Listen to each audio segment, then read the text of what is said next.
Marie-France Massimbo est guadeloupéenne. Arrière-petite-fille d'Anatole Massimbo, un des derniers Congolais déportés aux Antilles françaises dans les années 1860. Quel est le mobile de votre déplacement, Madame Massimbo? Alors, c'est-à-dire pour moi, comme mes arrière-grands-parents sont sortis ici pour aller travailler aux Antilles, précisément à la Guadeloupe, et puis chez moi à la Guadeloupe, on a su garder une tradition Congo. C'est la fête des morts. Nous faisons ça tous les 1er novembre, une cérémonie. Et puis nous connaissons aussi 17 chansons en Kikongo. Bon, dans la famille de mon père, il y a eu d'esclaves. Hein?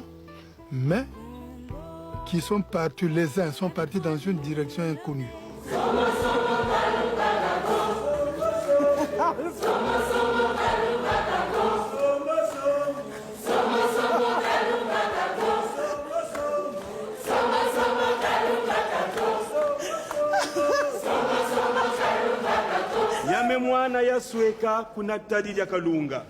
J'ai caché mes enfants dans les grottes de Kalunga. Et c'est là, pendant des générations, la famille Massimbo était une famille à craindre. Quand Marie-France allait sur la route, les autres dames changeaient de trottoir parce qu'elle était Congo. Et en plus, il disait qu'elle pouvait jeter un mauvais sort parce que sa maman est une sorcière, elle est Congo. Je me sens africaine. Je suis née à la Guadeloupe, mais je me sens congolaise, hein, toujours. Congolaise.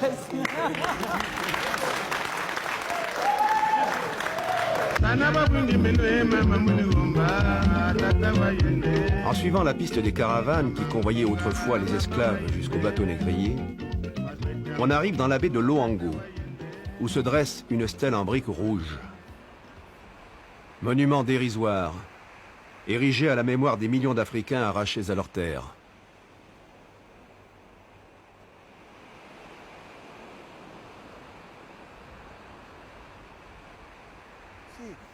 De toute façon, la réalité est là, et puis je l'ai touchée. J'ai touché de mes propres mains, et puis voilà, c'est quelque chose qui fait mal. Le grand-père de ma mère sortait d'ici directement. Le grand-père de ma mère qui a été à la Guadeloupe, c'est d'ici qu'il est sorti. Voilà.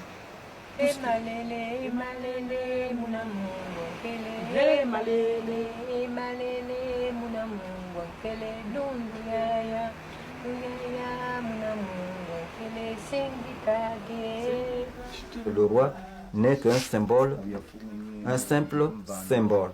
C'est la République qui dirige. Mais pour la tradition, nous, c'est le roi.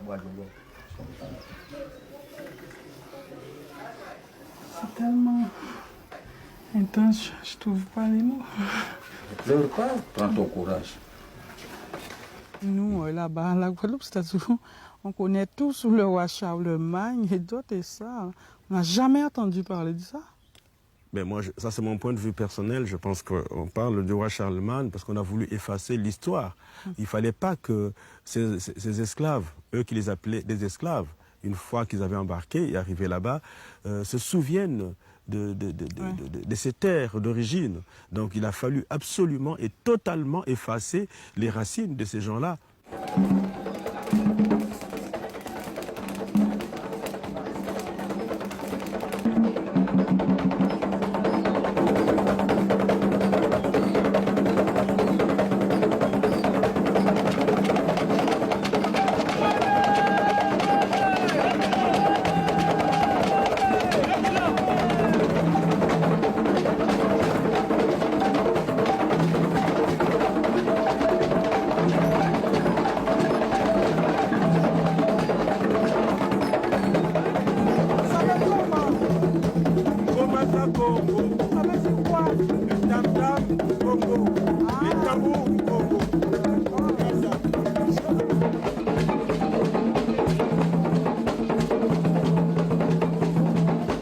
Et après tant de siècles d'événements douloureux, être attaché à son passé, à sa terre, nous sommes vraiment secoués, nous sommes remués. nous vous aimons beaucoup. Nous vous portons dans notre cœur. Et on dit chez nous, le lien familial peut se détendre, mais il ne rompt jamais.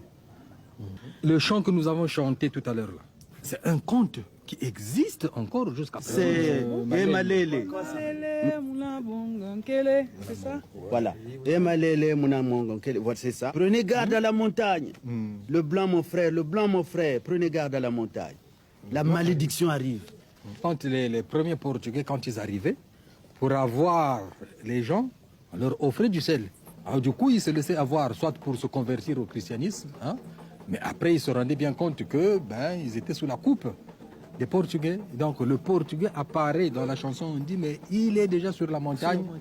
Ah, c'est le malheur, faites attention. Le piège est tendu, le guet-apens est là. Le piège est déjà là.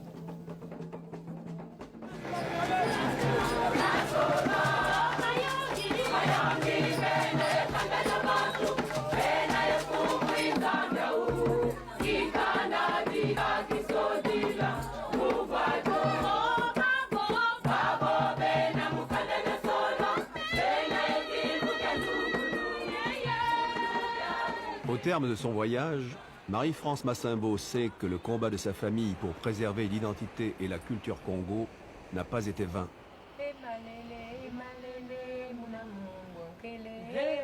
Elle chantera encore longtemps les chants Kikongo que lui ont appris sa mère Violette et sa tante Rosémée.